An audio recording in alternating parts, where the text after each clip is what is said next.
What if I told you that somewhere in America, a man actually built a working time machine? Not a theoretical concept, not a science fiction fantasy. An actual functioning device that could manipulate time itself. And what if that same man tested his invention, only to vanish into a future that shouldn't exist? Before we dive into this story, I need to know what you think. In the comments below, tell me, do you believe time travel is possible? And if someone succeeded in building a time machine, what do you think would happen to them? Let's explore this incredible mystery together. His name was Mike Markham. Born in 1962 in rural Pennsylvania, Mike was always different. While other boys played sports and chased girls, Mike was obsessed with something far more unusual, the nature of time itself. He spent his teenage years reading every physics book he could find. Einstein's relativity theory fascinated him. But more than that, he became convinced that time wasn't actually the linear, unidirectional force that scientists claimed it was. Mike's parents thought it was just a phase, a bright kid fascinated by science. But as he grew older, his obsession intensified. He wasn't just interested in understanding time. He wanted to control it. He wanted to move through it the way we move through space. Forward, backward, sideways. By the time Mike reached college, he had already filled dozens of notebooks with calculations, complex equations, theoretical frameworks, designs for machines that shouldn't be possible. His physics professors were impressed, but they all told him the same thing. It's impossible, Mike. Time travel violates causality. It violates everything we know about the nature of reality. Mike didn't accept that answer. He never would. For the next 30 years, Mike worked as an engineer during the day. He had a decent job, a comfortable life, a wife who loved him, though she worried about him constantly. But every spare moment, every evening, every weekend, every vacation day, Mike devoted to his obsession, the time machine. He filled notebooks with calculations. He studied quantum mechanics. He delved deep into theoretical physics, looking for the loopholes, the cracks in reality where time might be manipulated. His garage became his laboratory. His wife grew frustrated. His colleagues thought he was wasting his talent. His friends stopped calling. But Mike didn't care. He knew he was close to something that would change everything, something that would prove to the entire world that he wasn't crazy. That time travel wasn't just possible, it was inevitable. By 2008, Mike had developed what he believed was a working theory. He called it the temporal displacement field, a theoretical framework for how to manipulate the fabric of time itself. The mathematics were elegant. The physics seemed sound. All he needed was the right equipment, the right materials, the right opportunity. That opportunity came in 2010. Mike's wife passed away that year. Cancer. Sudden. Devastating. In his grief, something changed in Mike. The theoretical physicist transformed into something obsessed, something driven by a need that went beyond curiosity or ambition. He wanted to reach her. He wanted to go back. He wanted one more chance to say the things he'd left unsaid. He took his entire inheritance and invested it in his project. He resigned from his job. He sold his house. He converted an old farm building into a laboratory, a shrine to his obsession. And there, in that building, he began to build the impossible. Mike called his creation the Jacob's Ladder. It was based on an ancient biblical concept, a ladder connecting heaven and earth, angels ascending and descending upon it. But Mike's Jacob's Ladder was designed to connect different points in time, past and future, ascending and descending through the temporal dimension. The machine was unlike anything ever built before. It consisted of a series of electromagnetic coils arranged in a precise geometric pattern, quantum processors that Mike had custom-built himself, power generators that consumed enormous amounts of electricity, crystal arrays tuned to specific frequencies, and at the center of it all, a containment chamber where the temporal manipulation would theoretically occur. It was beautiful in its complexity, terrifying in its implications. Mike worked on it obsessively, barely sleeping, barely eating. He recorded everything in his journals, every calculation, every modification, every breakthrough and setback. His journals would later become the only record of what he was trying to accomplish. The other engineers and physicists who occasionally visited his facility thought he was insane. The mathematics didn't make sense. The engineering was impossible. The entire premise violated causality. But they also had to admit, grudgingly, that Mike's work was brilliant. Misguided, perhaps. Impossible, certainly, but brilliant. By 2014, the Jacob's Ladder was nearly complete. Mike had spent everything. His inheritance, his savings, years of his life. He had aged significantly. His hair had turned gray. His hands shook from the constant work. He looked like a man who had sacrificed everything for an idea, and in many ways he had. But he was close, so close. He could feel it. The machine hummed with potential. The theories were sound. The mathematics worked. All he needed was one final test. In March 2015, Mike decided to conduct the first real test of the Jacob's Ladder. He brought in a colleague, Dr. Sarah Chen, a quantum physicist who had been secretly impressed by his work and had agreed to help him in the shadows. Sarah had seen his calculations. She had reviewed his theories. And against all her training and professional judgment, she believed he might actually be onto something. Mike prepared the machine carefully. He ran diagnostic after diagnostic. He checked every connection, every power supply, every safety measure. And then, at precisely 3:14 p.m. on March 17, 2015, he activated the sequence. The machine came to life. It started with a low hum. The electromagnetic coils began to glow. The quantum processors lit up. The power generators surged. And then, at the center of the containment chamber, something impossible began to happen. Reality started to warp. Sarah watched, her heart pounding, as the air inside the chamber began to shimmer and distort. It was as if time itself was becoming visible. As if the fabric of temporal reality was rippling like water disturbed by a stone. Mike approached the chamber slowly, carefully.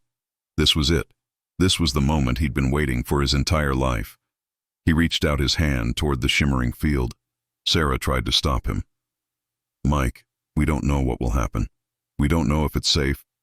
But Mike was already reaching into the temporal field.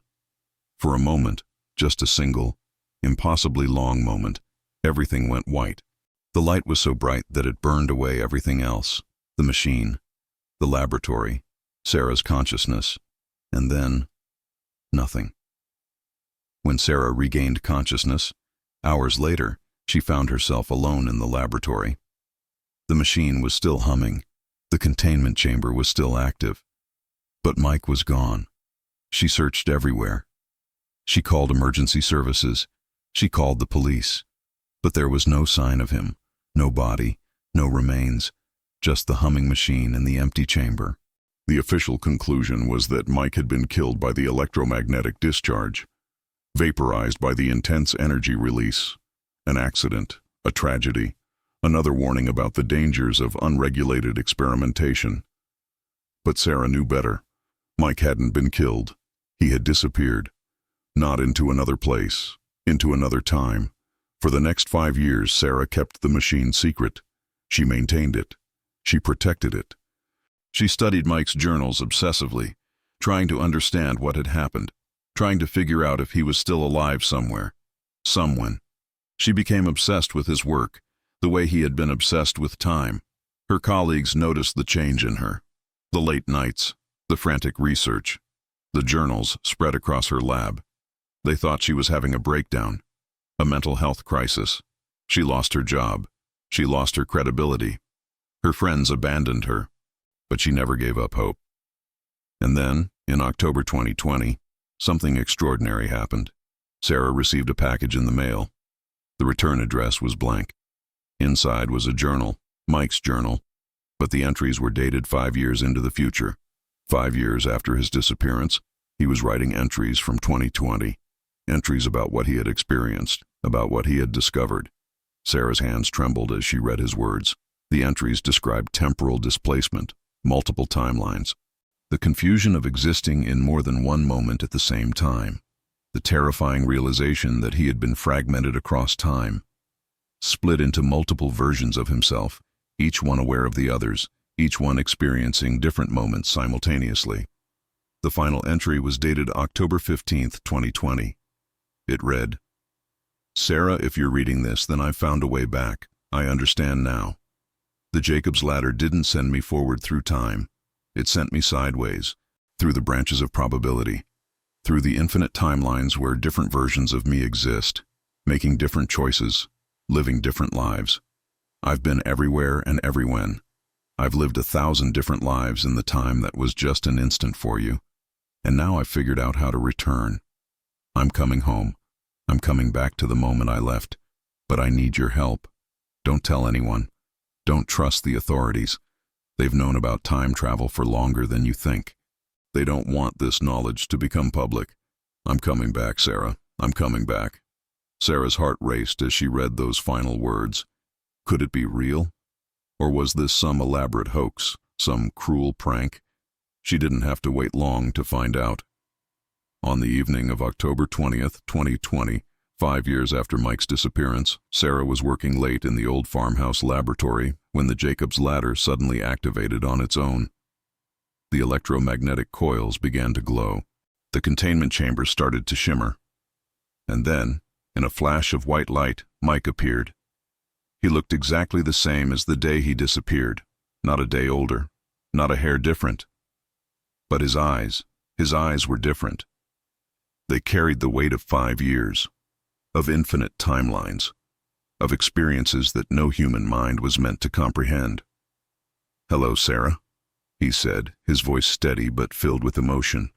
"I've been gone for 5 years, but for me it's been 5 minutes, or 5 hours, or 5 lifetimes. Time doesn't work the way we think it does." Sarah wanted to cry. She wanted to run to him, but she held back, afraid that if she touched him, he would vanish again. "Mike, what happened? Where did you go?" Mike sat down heavily, as if the weight of multiple realities was pressing down on him. "I went everywhere," he said. "I went to every moment in time that the Jacob's ladder could reach, and I discovered something that changes everything. Time isn't a river flowing in one direction. It's an ocean, an infinite ocean of moments all existing simultaneously. Past, present, future. They're all happening right now, all at the same time.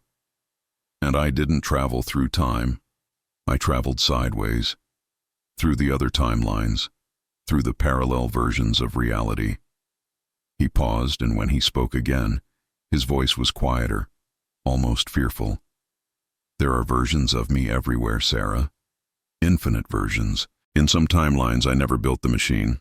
In others I succeeded but used the knowledge for terrible things.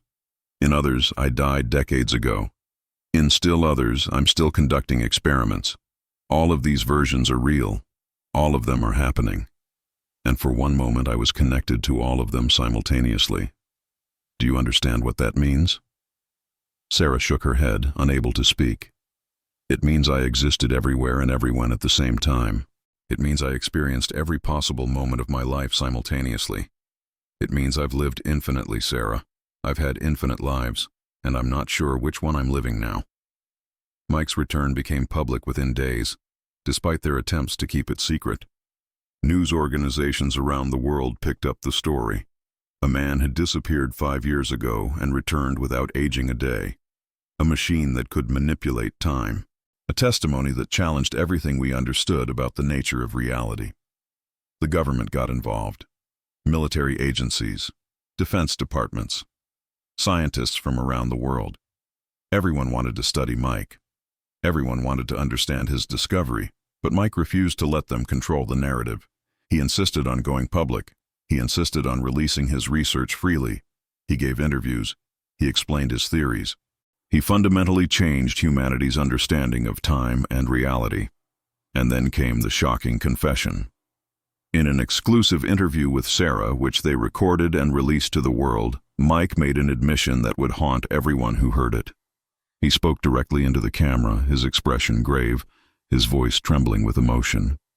"I have to tell you something," he said, "something that terrifies me. When I was fragmented across all those timelines, experiencing infinite versions of myself simultaneously, I realized something about the nature of consciousness. Every moment that I'm experiencing right now, in this timeline, there are infinite other versions of me experiencing infinite other moments. And I can feel them. All of them. It's like having infinite voices in your head, all talking at once, all experiencing different things. But here's what's worse. When I was in the temporal field, when I was between moments, I encountered something that I can't fully explain. It was like intelligence, consciousness, but not human consciousness. It was the consciousness of time itself, of the temporal dimension. And it was aware of me. It was studying me. It was curious about me. I think the Jacob's ladder didn't just connect me to other timelines. I think it connected me to something else entirely. Something that exists in the spaces between moments. Something that has always been there, watching us, observing us. And now that I know about it, I can feel it watching. Always watching. Waiting for something. Waiting for the moment when humanity will finally understand the true nature of time. I don't think I'm the first person to discover this. I think others have been watching too. I think governments and secret organizations know about this entity, about this consciousness. And I think they're afraid of what it might do if humanity discovers the truth. The truth is that time isn't something we can control. We're controlled by it. We're all caught in this vast temporal web, and every moment we live, we're being observed by forces we don't understand. Sarah reached over and took his hand. "Do you regret it?" she asked. "Do you regret building the machine?" Mike looked at her, and for a moment his fear seemed to fade. He smiled, a genuine, peaceful smile. "No," he said. "No, I don't. Because now I know the truth. And knowing the truth, even when it's terrifying, is better than living in ignorance. Every moment I lived, in every timeline, in every reality, I was still alive. I was still conscious. I was still myself. And nothing can take that away from me." To this day, Mike Markham remains the world's most famous temporal physicist. His research continues. Others have built their own versions of the Jacob's ladder, using his designs and his theories. Time travel is no longer theoretical. It's an accepted reality. Governments have established temporal research programs. Universities have created departments dedicated to the study of chronophysics. But Mike himself has largely stepped back from public life.